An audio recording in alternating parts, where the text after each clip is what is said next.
Mi nombre es Andrea, y el día en que mi vida se partió en dos comenzó en un estacionamiento junto a la autopista.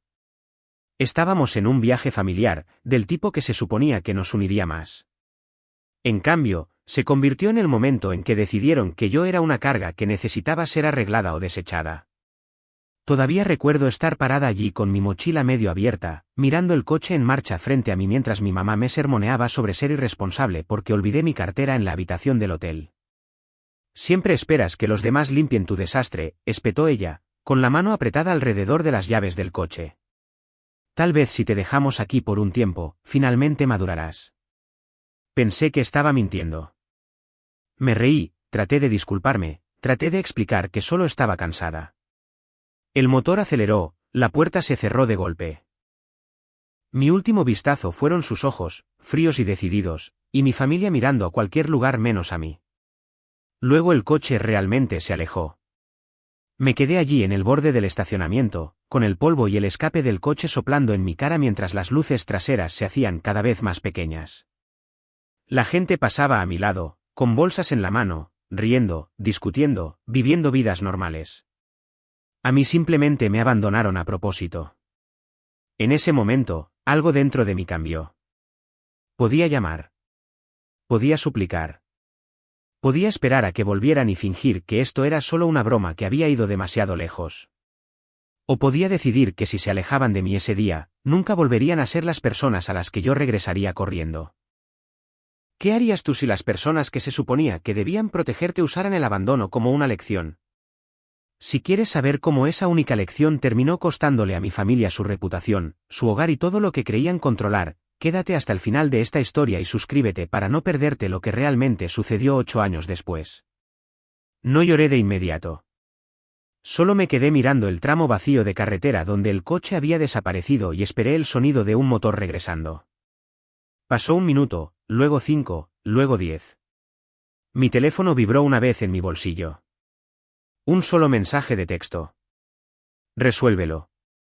Así es como se aprende. No hubo un volveremos más tarde. No hubo un te amamos. Nada.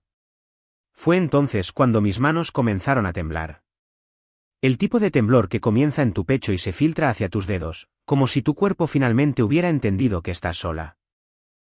Me senté en la banqueta con mi mochila e hice lo único que se me ocurrió. Abrí la aplicación de mapas y busqué la central de autobuses más cercana.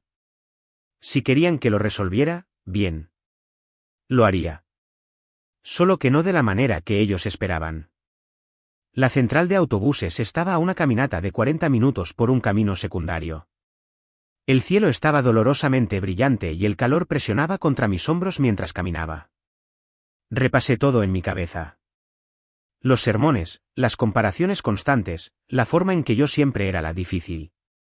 Tal vez esto nunca se trató de responsabilidad. Tal vez se trataba de control. Para cuando llegué a la central, me dolían los pies y me ardía la garganta. Pero mi decisión estaba clara. Compré un boleto de ida hacia la ciudad en lugar de a casa. Si ellos podían elegir no volver por mí, yo podía elegir no volver con ellos. La ciudad se sentía ruidosa y anónima cuando llegué. Tenía un poco de dinero en efectivo, mi teléfono y lo que fuera que hubiera en mi mochila. Eso era todo. La primera noche, encontré la habitación más barata que pude en un hotel deteriorado que olía a cloro y cigarrillos viejos. Me acosté allí mirando el techo, con el aire acondicionado traqueteando sobre mí, e intenté respirar a través del pánico que arañaba mis costillas. Sabía que tenía que encontrar trabajo rápido. Comida, renta, autobús, nada de eso esperaría a que mis sentimientos se recuperaran. A la mañana siguiente, caminé por las calles, escaneando las ventanas en busca de letreros de "Se busca ayuda". Me dolían las piernas, pero seguí moviéndome, pasando por tiendas de ropa, estéticas, kioscos, cualquier cosa que pareciera que podría darme una oportunidad. Fue entonces cuando lo vi, una pequeña cafetería escondida entre una tintorería y una librería con un letrero escrito a mano pegado a la ventana. Se necesita barista de medio tiempo, no se requiere experiencia. Entré, y la campana sobre la puerta sonó mientras lo hacía. El olor a café me envolvió, cálido y reconfortante. Detrás del mostrador, una mujer con ojos cansados y una sonrisa amable levantó la vista. Hola, dijo. ¿Buscas café o algo más? De hecho, respondí, vi el letrero. Estoy buscando trabajo. Ella me estudió por un momento, asimilando mi ropa arrugada y la forma en que me aferraba a mi mochila como a una balsa salvavidas. Soy Sara, dijo finalmente. ¿Alguna vez has trabajado en un lugar como este? No, admití. Pero aprendo rápido. Realmente necesito esto. La mayoría de la gente se habría encogido de hombros, me habría dicho que llenara una solicitud y esperara. En cambio, ella suspiró, señaló hacia una mesa vacía y dijo, siéntate un segundo. Cuéntame qué está pasando. No planeaba contarle todo, pero las palabras se derramaron de todos modos. El viaje, el estacionamiento, el mensaje de texto que se sintió como un cuchillo. Observé cómo su expresión pasaba de la curiosidad a la incredulidad y luego a la ira en mi nombre. ¿Te dejaron allí?, repitió lentamente, ¿a propósito? Asentí, agarrando el borde de mi silla. La gente así no merece la versión de ti que viene después de esto, dijo en voz baja. Lo sabes, ¿verdad? Sus palabras golpearon más fuerte que cualquier sermón que hubiera recibido en casa. Alguien que acababa de conocerme, que no me debía nada, ya me estaba tratando con más cuidado básico que mi propia familia. Está bien, continuó, poniéndose de pie. Puedes empezar hoy. Será de medio tiempo al principio, pero si te presentas y trabajas duro, veré qué puedo hacer. Cerramos tarde y a veces se pone pesado. ¿Crees que puedes manejar eso? Tragué saliva, sintiendo una oleada de gratitud y algo más, determinación. Sí, dije. Puedo manejarlo. Esa noche, después de mi turno, me senté sola en la pequeña sala de personal, mirando el reflejo de mi cara cansada en el espejo de un gabinete de almacenamiento. Mi teléfono estaba sobre la mesa a mi lado, con la pantalla en blanco. Sin llamadas, sin mensajes perdidos, sin disculpas. Abrí una nota nueva y escribí una sola frase, día 1 de mi vida sin ellos. Trabajar en la cafetería se convirtió en mi ancla. El siseo de la máquina de café expreso, el tintineo de las tazas, el flujo interminable de pedidos, le daban a mi cerebro el ruido justo para ahogar las partes silenciosas que aún los extrañaban. Sara me enseñó todo, desde cómo vaporizar la leche sin quemarla hasta los complicados pedidos de los clientes habituales. No pedía perfección, pedía esfuerzo, y yo le di todo lo que tenía. Dormía todas las noches en un cuarto estrecho que le rentaba a una mujer a la que no le importaba quién era yo mientras pagara a tiempo. Comía comidas del personal, sopas instantáneas y lo que estuviera en oferta en el súper. No era glamoroso, pero era mío. Nadie podía quitármelo por capricho. Una tarde lenta, entró una mujer con una chamarra que me llamó la atención. No era cara, pero era ingeniosa, remendada, alterada, hecha única. No podía dejar de mirarla mientras tomaba su pedido. ¿Te gusta?, preguntó ella. Es interesante, dije. ¿La modificaste tú misma? Ella sonrió. Sí. Compro piezas viejas en bazares y las revendo. La gente paga más por una historia. Ya sabes, una historia. Esa palabra se quedó grabada en mi cabeza por el resto del día. Después de cerrar, me quedé para limpiar las mesas a pesar de que Sara ya me había dicho que podía irme. ¿Estás bien?, preguntó, colgando su delantal. ¿Alguna vez sientes que toda tu vida es prueba de que fuiste un error para alguien?, solté de repente. Ella hizo una pausa, luego se apoyó contra el mostrador. Solía sentirlo, dijo. Ahora siento que mi vida es prueba de que ellos estaban equivocados. Esa noche, abrí mi teléfono y grabé un vídeo, solo para mí al principio. Mi cara estaba hinchada por la falta de sueño, mi cabello recogido en un chongo desordenado. Día 27 sin ellos, dije en voz baja. Logré pasar otro turno doble. Todavía estoy aquí. No han llamado. No he suplicado. Hablé sobre el viaje, sobre el estacionamiento, sobre la decisión de tomar el autobús en la dirección opuesta a casa. Cuando terminé, casi lo borro. En cambio, lo guardé en una carpeta que titulé Sin retorno. En mis raros días libres, deambulaba por bazares y tianguis, pasando mis dedos por los percheros de ropa. Comencé a comprar algunas piezas baratas, cosiéndolas a mano por la noche en mi cuarto. No tenía máquina de coser, así que usaba aguja e hilo, improvisando. Cortaba mangas, agregaba paneles, cambiaba botones. Cada pieza se convertía en algo nuevo. Una tarde, le mostré una chamarra a Sara en la bodega. Estaba remendada con tela de 2 camisas diferentes, las costuras desiguales pero intencionales. ¿Tú hiciste esto?, preguntó, dándole la vuelta en sus manos. Sí, solo experimentando. Está padre, dijo, sonando genuinamente impresionada. Deberías intentar vender estas, aunque sean solo unas pocas. Ponlas en un perchero cerca de la caja, mira si se mueven. La idea se sentía aterradora y emocionante. ¿Por qué alguien compraría algo que yo hice? Porque es diferente, dijo. Porque tiene una historia. Y porque eres más capaz de lo que crees. Colgamos 3 de mis piezas alteradas en un pequeño perchero rodante cerca del mostrador con un letrero escrito a mano, piezas personalizadas y recicladas. Las vigilé entre pedidos como un halcón. Tardó 1 hora en venderse la primera. La mujer que la compró me sonrió mientras la cobraba. Esto se siente como algo en lo que alguien puso todo su corazón, dijo. No tenía idea de cuán literal era eso. Esa noche, filmé otro vídeo. Día 63, dije. Alguien acaba de pagar dinero real por algo que hice con mis manos. La chica que dejaron atrás está vendiendo ropa en una cafetería. Imaginen eso. No publiqué los vídeos en ningún lado todavía. Eran mi archivo privado, mi forma de guardar recibos, no financieros, sino pruebas emocionales de cada centímetro que avancé sin ellos. Los meses se convirtieron en 1 año. Ahorré cada peso extra. Me mudé de un cuarto rentado a un estudio diminuto. Pasé de coser a mano a una máquina de coser de segunda mano.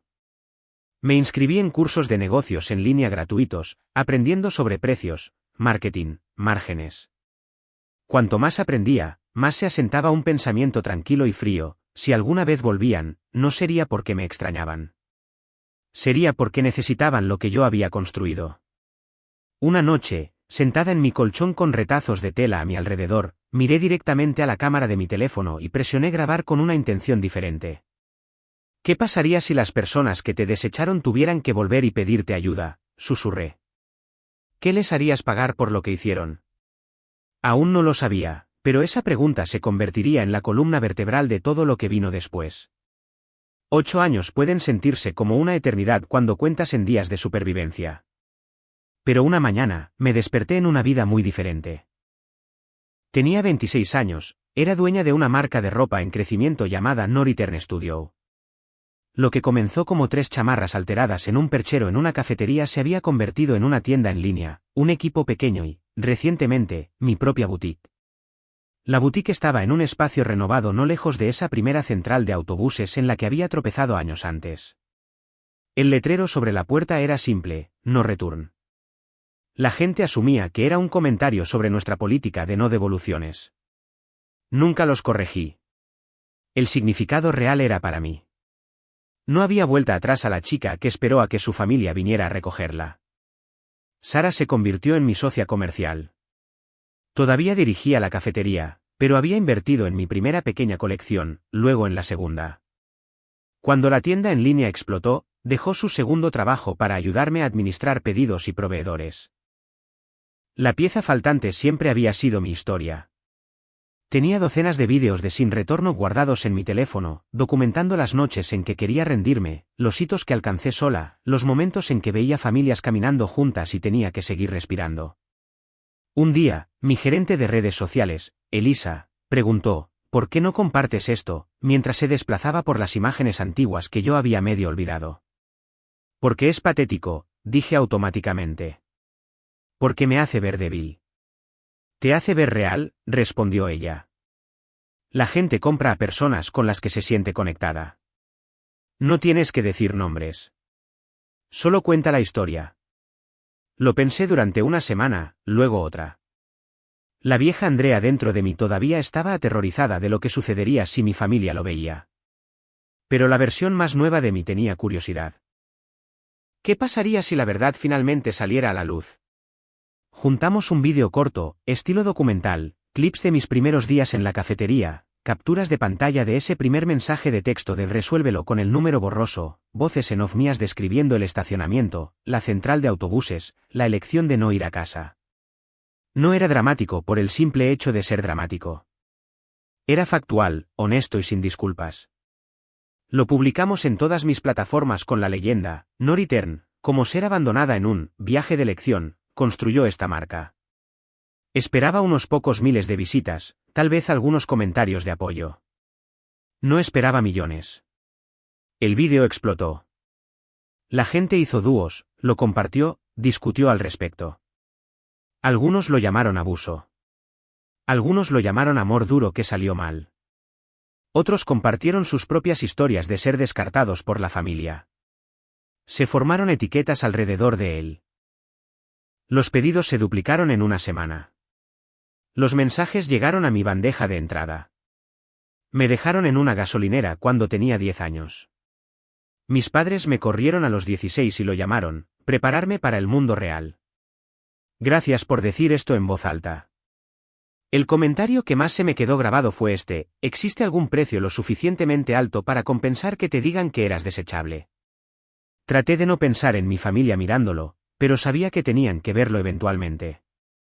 Vivíamos en el mismo país, en el mismo mundo en línea. Y efectivamente, la primera señal de que el vídeo les había llegado provino de un extraño. Llegó un correo electrónico de una dirección que no reconocí. Hola, Andrea, decía. Creo que sé quiénes son tus padres. Trabajo con ellos. O solía hacerlo. No se están tomando esto bien. Mi estómago se tensó. Un segundo mensaje siguió un día después, esta vez de alguien que dijo que vivía en mi antigua colonia. Tu vídeo se está compartiendo por aquí, escribieron. La gente está hablando. No respondí. No pedí detalles. Pero entendí la implicación. La historia que siempre habían controlado, aquella en la que yo era dramática, desagradecida, difícil, se estaba derrumbando en público. Semanas después, llegó otro correo electrónico. Esta vez, el nombre del remitente me sacó el aire de los pulmones. Asunto: tenemos que hablar. Andrea, soy mamá. Por primera vez en 8 años, la palabra mamá en mi bandeja de entrada no estaba conectada a un recuerdo. Estaba adjunta a una persona real, que respiraba y que finalmente se había comunicado. Escribió sobre lo sorprendida que estaba al ver mi vídeo, lo herida que se sentía de que yo compartiera asuntos familiares con extraños, como la historia era unilateral y estaba fuera de contexto. Pero el párrafo que delató todo fue este: tu vídeo está afectando nuestras vidas. Mi trabajo está en riesgo. La gente en la iglesia está haciendo preguntas. Tu hermano está furioso. Esto ha ido demasiado lejos. Necesitamos reunirnos y arreglar esto antes de que las cosas empeoren. Ahí estaba. No, lo sentimos. No teníamos derecho a hacerte eso. Solo esto nos está afectando. Durante 8 años, había construido mi vida desde las cenizas. Ahora, por primera vez, podía ver el humo llegando de vuelta hacia la de ellos.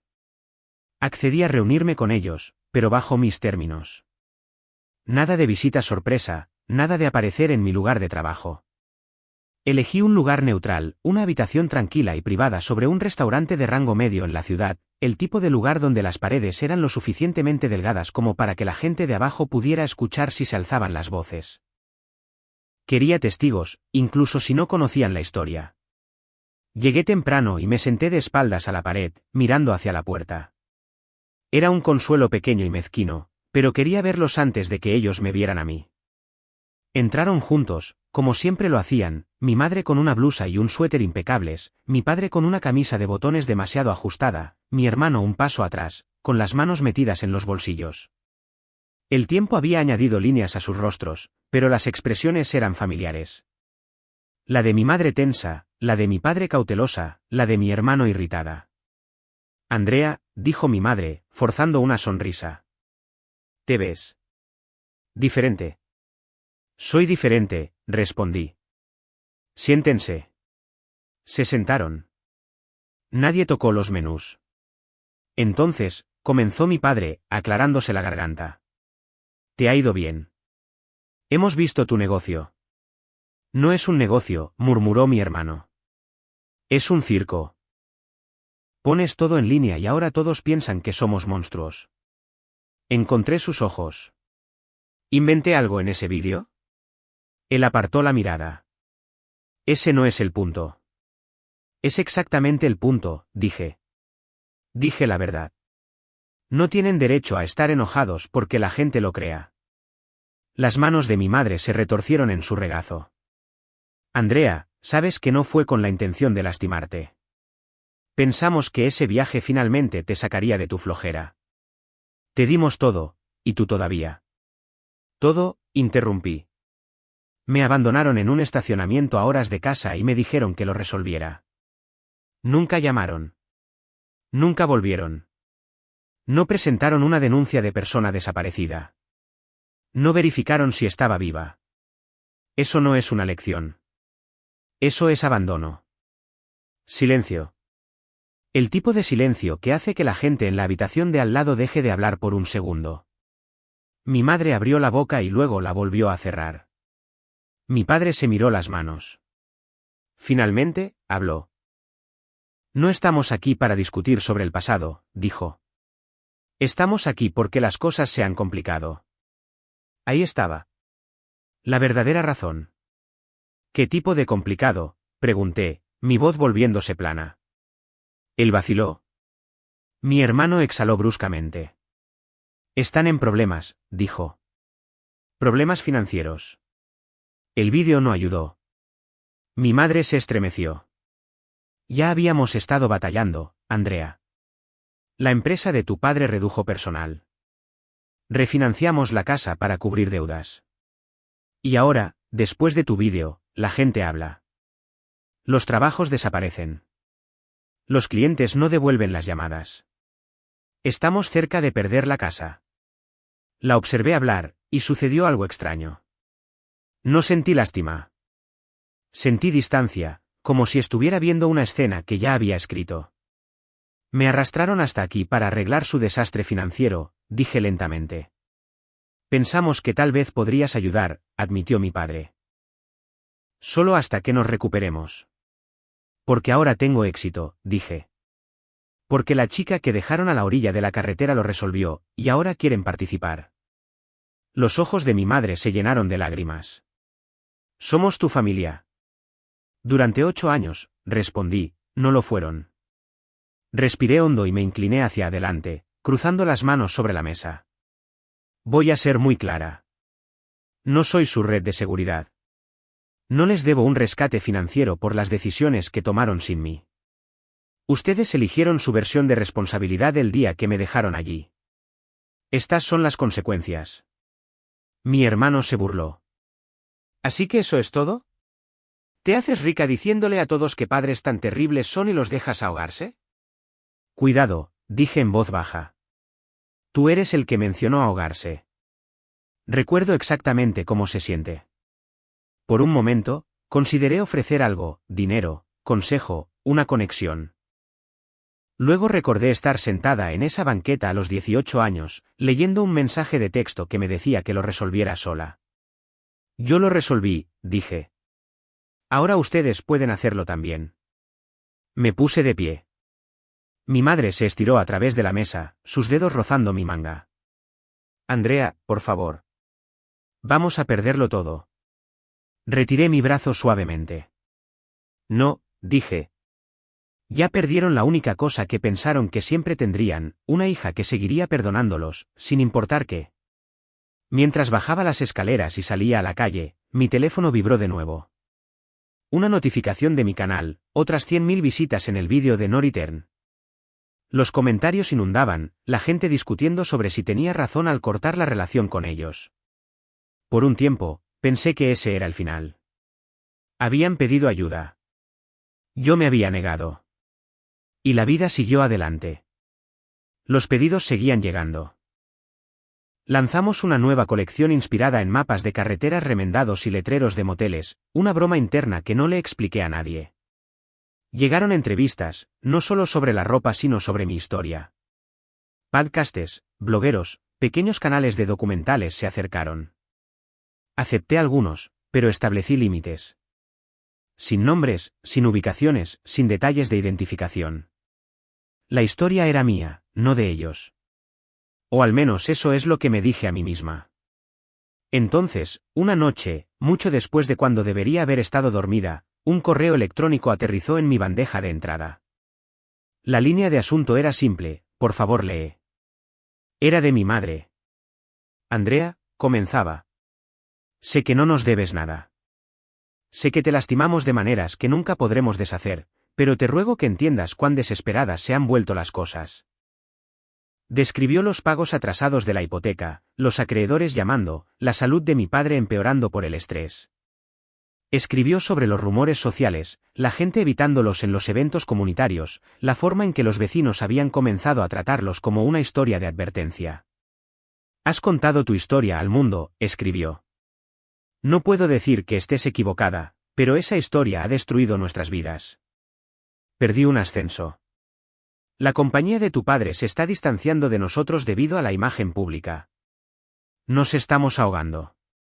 Y te pregunto, no como tu madre que te falló, sino como un ser humano, ¿nos ayudarás? Por primera vez, no hubo negación. No hubo un me entendiste mal. No hubo un me estás siendo dramática. Solo un te fallamos. Leí el correo electrónico 3 veces. Luego se lo reenvié a mi abogado. Sí, tenía un abogado. Cuando tu historia se vuelve viral y la gente comienza a sugerir ofertas de libros y asociaciones de marca, aprendes a protegerte. Ya le había hablado ligeramente sobre mi pasado, más en términos de responsabilidad civil y difamación que algo personal. Lo llamé a la mañana siguiente. Hipotéticamente, dije, ¿qué sucede si los padres abandonan a su hijo adulto de una manera que podría haber terminado mal? Luego, más tarde, sale a la luz pública y ahora quieren dinero de ese hijo. Eso depende, respondió. ¿Se rompieron acuerdos financieros en aquel entonces? ¿Ahorros a tu nombre, herencia tomada, fondos educativos utilizados sin tu consentimiento? Dudé, luego recordé. Mis abuelos habían dejado un pequeño fondo educativo cuando yo era más joven. Una vez escuché que se había agotado para cuando terminé la prepa. Sin explicación, sin dinero para la universidad. Creo que hubo, dije lentamente, un fondo educativo a mi nombre. ¿Desapareció? Encuentra cualquier documentación que puedas, me dijo. Si hicieron un mal uso de los fondos destinados a ti, podríamos tener ventaja. No necesariamente para ir a la cárcel, sino para negociar. La palabra resonó en mi cabeza todo el día. Negociación. Esa noche, abrí mi archivo de vídeos y vi los primeros clips. La voz temblorosa, los ojos rojos, la forma obstinada en que me negaba a decir mamá o papá en voz alta. ¿Cuántas veces había deseado que sintieran lo que yo sentía? La inseguridad, el miedo, la repugnante comprensión de que las personas con las que contabas eran capaces de dejarte atrás. Ahora, por primera vez, podía devolverles ese sentimiento. Pero con documentación, contratos, viñetas. Respondí al correo electrónico de mi madre. Mamá, escribí, escucho que estás desesperada. No soy ciega a lo que está sucediendo y no soy despiadada. Pero si vamos a hablar de ayuda, vamos a hablar de todo. Eso incluye lo que sucedió con el fondo educativo que la abuela y el abuelo dejaron a mi nombre. Ya he hablado con un abogado. Hice una pausa y luego agregué, si nos volvemos a reunir, será con representación legal presente y quedará registrado. Si realmente quieren hacer las cosas bien no solo por sus finanzas sino por lo que me hicieron a mí estarán de acuerdo con eso. Si solo buscan dinero sin rendir cuentas, no respondan. Me senté allí mirando el cursor parpadeante. ¿Realmente estaba compartiendo esto con una mujer que una vez había olvidado que yo existía el tiempo suficiente para irse en coche? Presioné enviar. Su respuesta llegó más rápido de lo que esperaba. Iremos, escribió. Hablaremos. Si tenemos que firmar algo, lo haremos. Solo, por favor, no dejes que lo perdamos todo. Nos reunimos en la oficina de mi abogado. Sin restaurante, sin ubicación sentimental, solo una sala de conferencias con paredes de vidrio, una mesa larga y una pila de documentos esperando en un extremo. Llegué con mi abogado, Marcos, y mi socia comercial, Sara, quien insistió en venir como apoyo moral. Ella había estado allí cuando yo no era más que una chica temblorosa de 18 años con un delantal manchado de café y una mochila llena de miedo. Ella se había ganado el derecho de ver cómo terminaba este capítulo. Mi familia entró luciendo más pequeña de lo que recordaba. Los hombros de mi padre estaban encorvados. Los ojos de mi madre estaban rodeados de agotamiento. La valentía de mi hermano estaba apagada. Gracias por reunirse con nosotros, dijo mi padre en voz baja. Sin contacto visual esta vez. Marcos asintió. Empecemos. Deslizó una carpeta sobre la mesa. Andrea ha reunido pruebas de que un fondo educativo dejado a su nombre por sus abuelos se utilizó para pagar gastos familiares sin su consentimiento. La cantidad, ajustada por intereses, está aquí. Ella está en su derecho de emprender acciones legales. La cara de mi madre palideció mientras leía. Nosotros. Lo usamos para las facturas, susurró. Pensamos. Pensaron que ella nunca estaría en una posición para desafiarlos, dijo Marcos con uniformidad. No lo revelaron. No pidieron permiso. Eso no es pensar. Eso es tomar. Mi hermano se movió con enojo. ¿Y qué? ¿Ella nos demanda y nos arruina por completo? ¿No está haciendo ya suficiente daño? Sara habló por primera vez. Andrea no los arruinó, dijo con calma. Ustedes hicieron eso ustedes mismos cuando la dejaron y luego enterraron la evidencia. Mi madre parpadeó con fuerza, una lágrima escapándose a pesar de su esfuerzo por contenerla. ¿Qué quieres de nosotros?, preguntó, volviéndose hacia mí. Solo dilo. Si es dinero, dilo. Si es una disculpa, te la doy. Lo siento. Lo siento mucho, mucho. Le creí, por primera vez. Creí que lo decía en serio. Pero había pasado demasiados años manteniéndome unida con disculpas que me daba a mí misma en la oscuridad. Necesitaba más que palabras. Quiero 3 cosas, dije. Ninguna de las cuales les va a gustar. Esperaron. Primero, continué, me traspasan la casa. Propiedad total.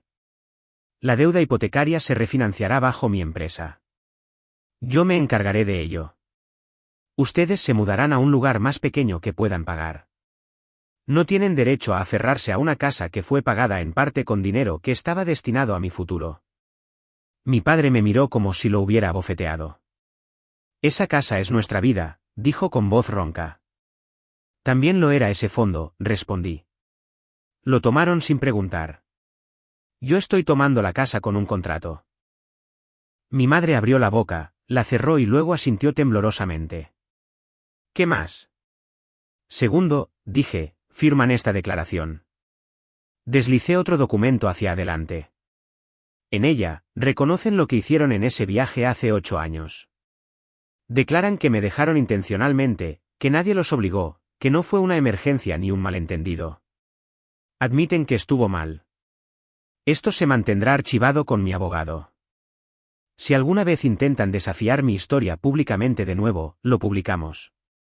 Mi hermano maldijo en voz baja. ¿Nos estás chantajeando? No, intervino Marcos. Ella se está protegiendo de la difamación. La declaración es voluntaria. Pueden negarse e ir a la corte. Tal vez prefieran eso. Mi hermano se quedó en silencio. La mano de mi madre temblaba mientras recogía el papel. Observé sus ojos moverse a través de las líneas, la vi revivir ese día en cada oración que leía. ¿Quieres que pongamos esto por escrito?, preguntó, con la voz quebrada. Sí, dije. Me enseñaron responsabilidad, ¿recuerdan? Esto es rendición de cuentas por escrito. ¿Cuál es la tercera cosa?, preguntó mi padre en voz baja. Tomé aire. Esta era la que realmente les costaría. Tercero, dije, se sientan conmigo frente a una cámara. Una vez. Grabamos una conversación donde dicen la verdad. No los nombraré públicamente. Sus rostros pueden estar borrosos, sus voces distorsionadas si quieren, pero dirán en voz alta que lo que hicieron estuvo mal, que no fue mi culpa, que ningún niño merece eso. No lo publicaré a menos que lo aprueben, pero la grabación existirá, y no tendrán derecho a tergiversar la historia más tarde. Mi madre me miró como si me estuviera viendo por primera vez. «¿Realmente construiste todo esto a partir de ese día?», susurró. «¿De lo que hicimos?». «No», dije. «Construí esto a pesar de lo que hicieron. Pero la historia es parte de ello, y he terminado de dejar que finjan lo contrario». Se miraron el uno al otro, comunicándose silenciosamente como lo hacen los padres cuando no queda ninguna buena opción. Luego mi padre asintió. «Firmaremos», dijo. «Haremos el vídeo. Solo ayúdanos a mantener un techo sobre nuestras cabezas». Repasamos los documentos línea por línea. Firmaron la transferencia de la escritura, con las manos temblorosas. Firmaron la declaración de abandono, con lágrimas cayendo sobre la página. Marcos notarió todo, con su expresión neutral y profesional. Cuando llegó el momento del vídeo, nos mudamos a una habitación más pequeña con una cámara montada en un trípode. Sara se sentó en la parte de atrás, en silencio, sin apartar los ojos de mí. Empezamos a grabar. Me presenté a mí misma, a mi marca, una versión saneada de la historia. Luego me volví hacia ellos. «¿Qué pasó hace 8 años?», pregunté. Mi madre tragó saliva. «Estábamos frustrados», dijo lentamente. «Pensamos que eras irresponsable. Decidimos dejarte en ese lugar y hacer que lo resolvieras. No volvimos. No verificamos si estabas a salvo. No llamamos.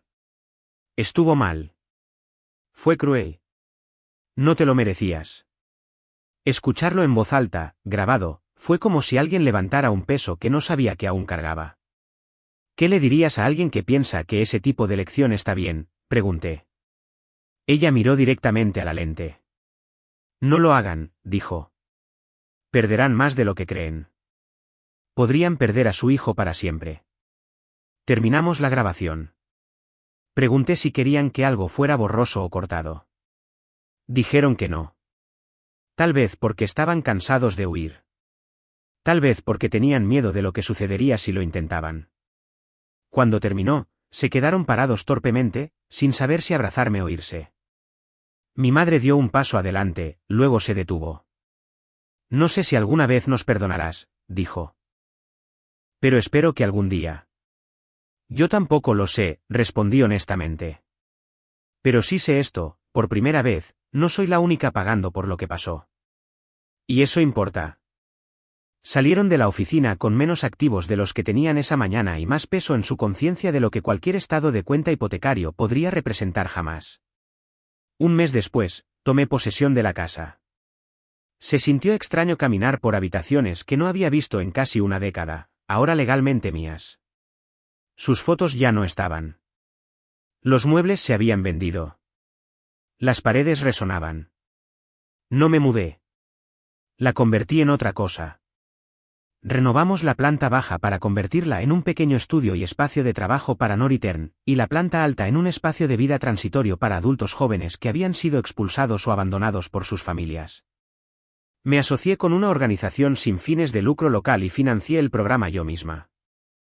Cada llave que entregábamos a un nuevo residente se sentía como un ladrillo colocado en el puente entre mi pasado y el futuro de otra persona. El vídeo que grabamos permaneció privado por un tiempo. Luego, con su consentimiento por escrito, lanzamos una versión muy editada como parte de un documental más largo sobre el daño generacional y la rendición de cuentas. Sus rostros estaban borrosos, sus voces alteradas, tal como prometí. Los comentarios llegaron de nuevo. Algunas personas dijeron que fui demasiado dura. Otros dijeron que fui demasiado amable. Algunos dijeron que deseaban poder sentar a sus propios padres frente a esa cámara y hacerles admitir lo que habían hecho. Por la noche, a veces todavía pienso en ese estacionamiento, en el sonido del motor, en la forma en que mi corazón se desplomó cuando me di cuenta de que realmente se iban. Pero ahora, cuando lo repito, la escena no termina ahí.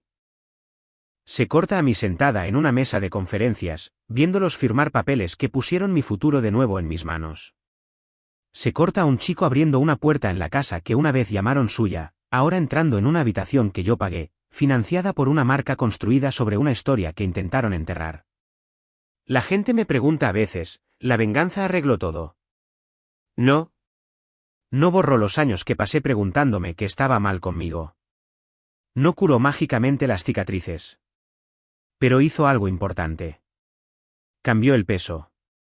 Las consecuencias finalmente aterrizaron donde pertenecían. Y tal vez así es como se ve la verdadera responsabilidad, no del tipo que intentaron enseñarme abandonándome, sino del tipo que aprendí sobreviviéndolos. Así que, déjame preguntarte esto, si las personas que te rompieron de repente necesitaran que las salvaras, ¿abrirías la puerta o les harías pagar el precio de enfrentar finalmente lo que hicieron?